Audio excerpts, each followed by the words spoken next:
Director RJ Balaji இயக்கத்தில் சூர்யா த்ரிஷாவோட நடிப்பில் சாய் அபியங்கரோட மியூசிக்கில் வெளியாயிருக்க த பேங்கர் ஃபிலிம் தான் கருப்பு. இந்த படத்தோட விமர்சனம் வித் டீப் ரோஸ்ட்டை தான் இந்த வீடியோவில் பார்க்க போகிறோம். மாலை முரசு வைப்ரசன்ஸ். இது படம் எப்படி இருக்கு? நான் உங்க விஜய் டாமினிக். இது நம்ம டைம். செம்ம அடி அடிக்க போறேன். கருப்பு இந்த படத்தோட ஒன்லைன் சொல்றதுக்கு முன்னாடி ரெண்டு விஷயம் சொல்லணும்னு நினைக்கிறேன். முதல்ல தலை நிமிர்ந்து நடங்க சூர்யா ஃபேன்ஸ் அப்படிங்கிற மாதிரி சூர்யா ஃபேன்ஸுக்கு பயங்கரமான ட்ரீட் அந்த ஃபிலிம் இருக்கு. அது நம்பர் 1. நம்பர் 2 என்ன அப்படின்னா டீப் ரோஸ்ட் அப்படின்னு சொன்னனால வீடியோவை முழுசாக பார்க்காம எடுத்தோம் எனக்கு கமெண்ட்டில் கழுவி ஊற்றிட வேணாம். அந்த வீடியோவை முழுசாக பாருங்கள். அந்த டீப் ரோஸ்ட் யாரை பண்ண போகிறோம் அப்படிங்கிறதையும் பாருங்கள். இப்போ கருப்பு படத்தோட ஒன்லைனுக்கு வரும். அந்த படத்தோட ஒன்லைன் என்ன அப்படின்னு பார்த்தீங்கன்னா சமூகத்தில் காலங்காலமாக நடக்கக்கூடிய ஒரு அவலம். அது என்ன அப்படின்னு பார்த்தீங்கன்னா கோர்ட்டில் நம்ம ஒரு கேஸ் போட்டோம் அப்படின்னா நம்ம போட்ட கேஸையே இது வேணாம், எனக்கு நான் இதுவரை செலவு பண்ணதே போதும் அப்படின்னு சொல்லி நம்ம வந்துடுறோம்ல.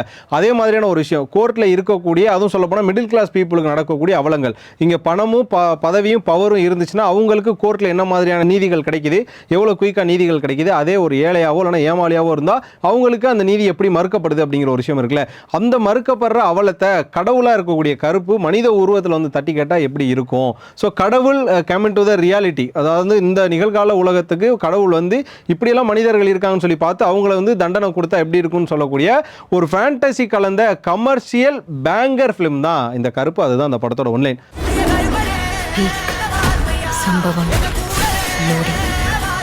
என்னடா இவ்வளோ கூவரிய ஒய்யா உனக்கு எவ்வளோ காசு கொடுத்தாங்க அப்படின்னு கேட்கலாம். அப்படிலாம் கிடையாது. ஏன்னா படமே ப்ரொடக்ஷன் ஹவுஸில் கடைசி நேரங்களில் வரையும் பிரச்சனை. இன்னைக்கு காலையில் தான் ரிலீஸ் ஆச்சு. எப்பயுமே சூர்யா படங்களுக்கு எந்த பிரச்சனையுமே வராது. இந்த படத்துக்கு ஏன் பிரச்சனை வந்து அப்படின்னு சொல்லி ஒரு பக்கம் யோசிச்சிட்டே இருந்தோம். ஆனால் இருந்தாலும் ஆர்ஜே பாலாஜி கண்ணீர்லாம் விடும்போது இந்த கண்ணீருக்கு கண்டிப்பாக வந்து உங்களுக்கு நல்ல விஷயங்கள், அதான் நல்ல பெனிஃபிட்ஸ் கிடைக்கும் அப்படின்னு சொல்லிட்டு இருந்தோம். கரெக்டாக அந்த படம் பார்த்ததுக்கப்புறமாவே அதுதான் தோணுச்சு. நீங்கள் விட்ட கண்ணீருக்கு இந்த படம் பயங்கரமான ஒர்த் அப்படின்னு. இன்னொரு பக்கம் எல்லாருமே திட்டிட்டு இருந்தாங்க, 32 மாதம் அந்த படம் எடுத்திருக்காருப்பா, அப்படி என்னத்தப்பா கிண்டிருக்காரு 32 மாதம் அப்படின்னா இந்த படத்தை 40 மாதம் கூட கிண்டலாம். அப்படியாப்பட்ட ஒரு படம் தான். சூர்யா ஃபேன்ஸ் இருப்பாங்க, இந்த ஓஜி சூர்யா ஃபேன்ஸ், அதாவது இப்போ இருக்கக்கூடிய ரெட்ரோக்கு அப்புறமா வந்து சூர்யா ஃபேன்ஸ் அப்படிலாம் இல்லாமல் இந்த ஓஜி சூர்யா ஃபேன்ஸ் இருப்பாங்களே அவங்களுக்கு ரொம்ப பிடிச்ச ஒரு படமாக அந்த படம் இருக்கும். கொஞ்ச நாள் இல்லை பயம் விட்டு போச்சு. ஸோ ஓகே, ஒன்லைன் ஒரு பக்கம் சொல்லிட்டோமா, படம் எங்கேருந்து ஆரம்பிக்குது அப்படின்ற ஒரு விஷயம். இது சூர்யாக்கான பயங்கர கமர்ஷியல் படம் இருக்கலாம். ஆனால் டு தி கோர் என்ன அப்படின்னா படம் முதல் 25 நிமிஷத்தில் சூர்யா வரமாட்டார். இது என்னோட புதுசாக இருக்குது அப்படின்னு நீங்கள் கேட்கலாம். எப்படி விக்ரம் படத்தில் கமல் சார் வந்து இன்டர்வலில் வருவாரோ அதே மாதிரி சூர்யா வந்து கொஞ்சம் லேட்டாக தான் வருவார். பட் அவர் லேட்டாக வர்றதுக்கு முன்னாடி ஒரு சீன் நடக்கும் இல்லையா, அதுதான் இந்த படத்தோட புல்லிங் பாயிண்ட் அப்படின்னு கூட சொல்லலாம். படத்தோட ஆரம்பமே பார்த்தீங்க அப்படின்னா ஃபுல் அண்ட் ஃபுல்லாக ஒரு RGB லைட்டில், ரெட் கலர் லைட்டில் ஆரம்பிக்கிற ஒரு சீக்வன்ஸு எடுத்தோன்னே நம்மளை வந்து எப்படி சொல்கிறது, சவுத் தமிழ்நாடுகள் எடுத்து போகுது. நம்ம வந்து ஊர் சைடில் இருக்கக்கூடிய ஒரு பிளேஸ்க்கு எடுத்துகிட்டு போகுது. அதுவும் பார்த்தீங்கன்னா அந்த கருப்புக்கு வந்து மிளகா அரைச்சி அப்படியே மேலே பூசுகிற ஒரு சீன்லாம் லிட்ரலி மாசாணி அம்மன் கோயிலில் இன்னும் பல கோயில்களில் நடைமுறையில் இருக்குது. மஞ்சள் அரைச்சி பூசுறது, மிளகா அரைச்சி பூசுறது, அந்த பூசணும் அப்படின்னா அது வந்து நம்மள்ட்ட இருக்கிற ஆதங்கத்தை சாமி கேட்கும் அப்படிங்கிற மாதிரி ஒரு நம்பிக்கை. அந்த நம்பிக்கையிலேருந்து படத்தை அப்படியே ஒரு பக்கம் ஆர்ஜே பாலாஜி எலவேட் பண்ணுறாரு. எலவேட் பண்ணதுக்கப்புறமா பார்த்தீங்கன்னா அப்படியே படம் போயிட்டே இருக்குது. அதுக்கப்புறம் சூர்யாவோட இன்ட்ரோ வருது. அந்த சூர்யாவோட இன்ட்ரோக்கு அப்புறமா திரும்ப படங்கள் நகருது. ஸோ அப்படியே மாசான ஒரு இன்டர்வல் பிரேக். அதாவது இந்த வருஷத்தில் 2 இன்டர்வல் வந்து ரொம்ப பெஸ்ட் ஆஃப் த இன்டர்வல் 2026ன்னு சொல்லலாம். நம்பர் 1 வந்து தாய் கிழவி, கமல் சாரோட அந்த விஸ்வரூபத்தோட இன்ஸ்பயரில் ஒரு பயங்கரமான ஒரு இன்டர்வல். அந்த இன்டர்வலுக்கு அப்புறமா இந்த கருப்பு படத்தோட interval one of the banger interval அப்படின்னு சொல்லலாம். இன்டர்வலுக்கு அப்புறமா படம் ஓப்பன் ஆகுது. இன்டர்வலுக்கு அப்புறமா லைட் என்னடா லேக் அடிக்குது அப்படின்னு பார்த்தீங்கன்னா அந்த லேக்குங்கிறதும் நான் முதலே சொன்னேன் அது ஃபேண்டசி அப்படின்னு சொல்லி. ஸோ அந்த ஃபேண்டசியில் நல்லா ஜாலியாக கலகலப்பாக போகுது. அதுக்கப்புறம் திரும்ப கமிங் டு த ரியாலிட்டி அப்படிங்கிற ஒரு விஷயம் இருக்குது. ஸோ ரியாலிட்டியில் போகுது. அப்புறம் கிளைமேக்ஸ் பார்த்தீங்கன்னா நம்மளை கட்டி போட்டுறார் ஆர்ஜே பாலாஜி. சொல்லப்போனால் ஆர்ஜே பாலாஜி ஒரு கருப்போட ஃபேனுன்னு சொல்லணும்ல, நாடி நரம்பு ரத்தம் சதையெல்லாம் கருப்பரோட ஃபேன் ஒருத்தவராக இருந்தால், கருப்பனோட பக்தன் ஒருத்தர் வந்து அவனால் மட்டும்தான் இந்த படம் எடுக்க முடியும்னு சொன்னால் அது வந்து மிகை ஆகாது. அப்படியாப்பட்ட ஆர்ஜே பாலாஜி கருப்பரை மூளை முடுக்கெல்லாம் ரசித்து எடுத்திருக்காரு. இன்னொரு பக்கம் சூர்யா கருப்படாக வாழ்ந்திருக்காருன்னு சொல்லலாம். ஒரு பக்கம் கடவுளாக காட்டுறப்போ மனுஷனாக வாழ்கிற, இந்த பக்கம் பார்த்தீங்கன்னா இங்கிட்டு வாழ்கிறா போல. அதெல்லாம் தாண்டி அனிமேஷனில் ஒரு கருப்பரை காமிச்சிருக்காங்க பாருங்கள், எப்பா டெவோஷனல் டு தி கோர் அப்படின்னு கூட சொல்லலாம். இது ஒரு பக்கம் வந்து ஆர்ஜே பாலாஜி டைரக்ஷன்லேயும் மேக்கிங்லேயும் அவரோட டீம் ஒரு பக்கம் பயங்கரமாக ஸ்கோர் பண்ண, ஒரு பக்கம் பார்த்தீங்கன்னா நம்ம சூர்யா பயங்கரமாக ஸ்கோர் பண்ண.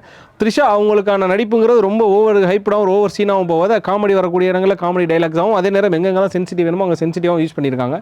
இதெல்லாம் ஒரு பக்கம் இருக்கப்ப இதில் நான் முக்கியமாக ஒருத்தர் சொல்ல நினைக்கிறேன். யார் அப்படின்னு பார்த்தீங்கன்னா ஜிகே விஷ்ணு அப்படிங்கிற ஒரு நபர். படத்தோட ஆரம்பத்தில் ஆரம்பித்து படத்தோட கிளைமேக்ஸ் வரையும் டிஓபி போட்டு செதுக்கி சூர்யாவை அவ்வளோ அழகாக காமிச்சு, நாட் ஓன்லி சூர்யா, ஆர்ஜே பாலாஜியை டு தி கோரில் காமிச்சு சூர்யா சாமிங்காக காமிச்சிருக்காரு. அப்படியாப்பட்ட ஒரு டிஓபி, விஷுவல்ஸ் பயங்கரம். அதுவும் பார்த்தீங்கன்னா அந்த கருப்பர் வரக்கூடிய சீன்ஸில் அந்த ரெட் லைட்ஸாக இருக்கட்டும், அந்த ஃபைட் வரக்கூடிய சீன்ஸாக இருக்கட்டும், பிரேக்குக்கு அப்புறமா வரக்கூடிய ஒரு ஃபைட்டாக இருக்கட்டும், இதெல்லாம் பயங்கரமாக பண்ணியிருக்காருன்னு சொல்லணும். அதுக்கப்புறமா சாய் அபியங்கர், என்ன அபியங்கர் இப்படி பண்ணிட்டீங்களே அப்படிங்கிற மாதிரியான ஒரு விஷயம் தான் இருக்குது. அதுக்கப்புறமா அந்த டீப் ரோஸ்ட்னு சொன்னால் அது எங்கேருந்தே ஆரம்பிக்கலாம். முதல்ல என்ன அப்படின்னா அந்த சாய் அபியங்கரோட ஆல்பம்ஸ் வந்தாலே டமால் டுமில் போட்டு அடிக்க ஆரம்பிச்சிடுறாங்க எல்லாருமே. சொல்லப்போனால் அல்லல்லே உள்ளுலும் நடித்தோம், அதுக்கப்புறம் நாங்கள் 4 பேர் இந்த படத்தில் அடித்தோம். அந்த அல்லல்லே உள்ளுலுக்கு டூடில் ஒரு பதில் சொல்லிட்டாரு. டூடில் வந்து சாய் அபியங்கரெல்லாம் இந்த படம் எப்படி எலவேட் ஆகிருக்குங்கிறது தெரில. அதே மாதிரி இந்த கருப்போட ஆல்பம்ஸ் கேட்டு யாரெல்லாம் சாய் அபியங்கர் அடிச்சிங்களோ இனிமேல் அவங்கள எதை வச்சு அடிச்சுக்கணுன்னே தெரில. ஏன்னா அப்படியாப்பட்ட ஒரு மியூசிக் இந்த படத்தில். சொல்லப்போனால் ஒரு எக்ஸ்பீரியன்ஸ்டான ஒரு மியூசிக் டைரக்டர் தான் வந்து ஒரு டெவோஷனல் கலந்த அதுக்கப்புறமா ரியாலிட்டிக்கு வந்து திரும்ப டெவோஷனல் போடுற மாதிரியான ஒரு விஷயம் இருக்குல்ல, ஒரு அக்ரஷன் அவர் கொடுத்துருக்காரு. அதுவும் கருப்பை வர்றாங்க வழி விடுங்க அப்படிங்கிற ஒரு அந்த டோன்லாம் பார்க்கணும். ஆரம்பத்தில் ஆரம்பித்து கிளைமேக்ஸ் வரையும் சாய் அபியங்கர் கட்டி போட்டுட்டார் ஒத்துமாட்ட ஆடியன்ஸுமே. அப்படியேப்பட்ட ட்ரீட்டை இப்போ எப்படி ஒரு மெச்சூர்டான ஒரு மியூசிக் டைரக்டர் கொடுக்கணுமா அப்படின்னு பார்த்தா, நான் மெச்சூர்டு தான்டா, நீங்கள் தான்டா என்னை பற்றி தெரியாமலே அடிச்சிட்டிங்க அப்படிங்கிற மாதிரி சாய் அபியங்கர் பயங்கரமாக பதில் சொல்லியிருக்காரு. அவர் எல்லா கிரிட்டிக்ஸ்க்குமே வந்து ஆன்சர் பண்ணுறதில்ல, ஆனால் அதுக்கான ஆன்சர் அந்த கருப்பு படம் இருக்குது. இந்த கருப்பு படத்தோட பில்லர்ஸ் அப்படின்னா ஒரு பக்கம் ஆர்ஜே பாலாஜி அண்ட் டீம், அதுக்கப்புறம் பார்த்தீங்கன்னா கண்டிப்பாக சூர்யா சாரோட ஆக்டிங், அதுக்கப்புறமா பார்த்தீங்கன்னா ஜிகே விஷ்ணு அப்படின்னு சொன்னால் இவங்க 3 பேருக்கும் ஓஜியா இந்த ஒரு பக்கம் ஆப்போசிட்டில் காட்ஜிலா மாதிரி நிற்கிறாப்புல சாய் அபியங்கர்.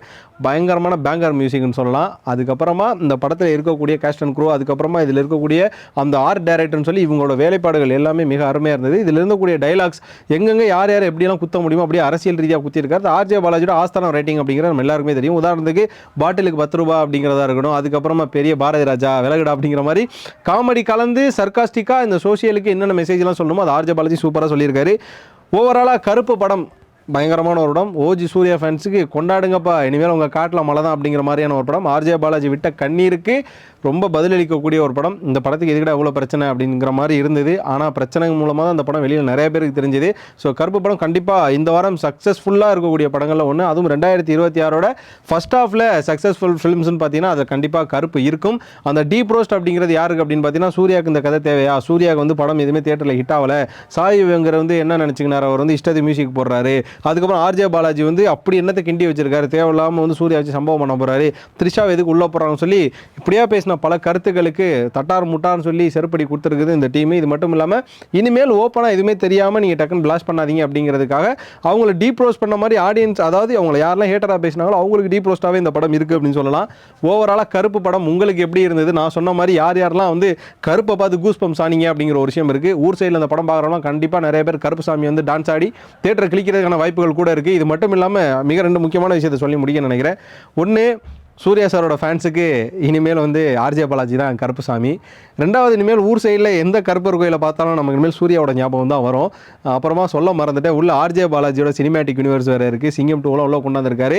ஸோ கிளைமேக்ஸ் படு பக்காவாக இருக்கும். இந்த படத்தை தியேட்டரில் போய் எக்ஸ்பீரியன்ஸ் பண்ணுங்கள். யார் வந்து ஓடிடி அதுக்கப்புறமா அந்த மொபைல்லாம் பார்த்துடாதீங்க, தியேட்டர் எக்ஸ்பீரியன்ஸ் பண்ணுங்கள். சாய் அபியங்கரோட மியூசிக் அதி பயங்கரமாக இருக்குது. ஓவராலாக கருப்பு படம் எனக்கு ஃபுல்லி சாட்டிஸ்ஃபைடு. ஒரு கமர்ஷியல் சினிமாவாக சூர்யாவுக்கு ஒரு மிகப்பெரிய கம்பேக்காக இருக்குது அப்படின்னு நான் சொல்கிறேன். உங்களோட பார்வையிலையும் உங்களோட கருத்துலையும் கருப்பு எப்படி இருக்குது அப்படின்றத கண்டிப்பாக கமெண்ட்டில் சொல்லுங்கள். இந்த வீடியோ பிடிச்சிருந்தா லைக் பண்ணுங்கள், ஷேர் பண்ணுங்கள், மறக்காமல் மாலை முரசு வைப்பை சப்ஸ்கிரைப் பண்ணிவிட்டு பக்கத்தில் இருக்க பெல் ஐக்கனை கிளிக் பண்ணிக்கோங்க.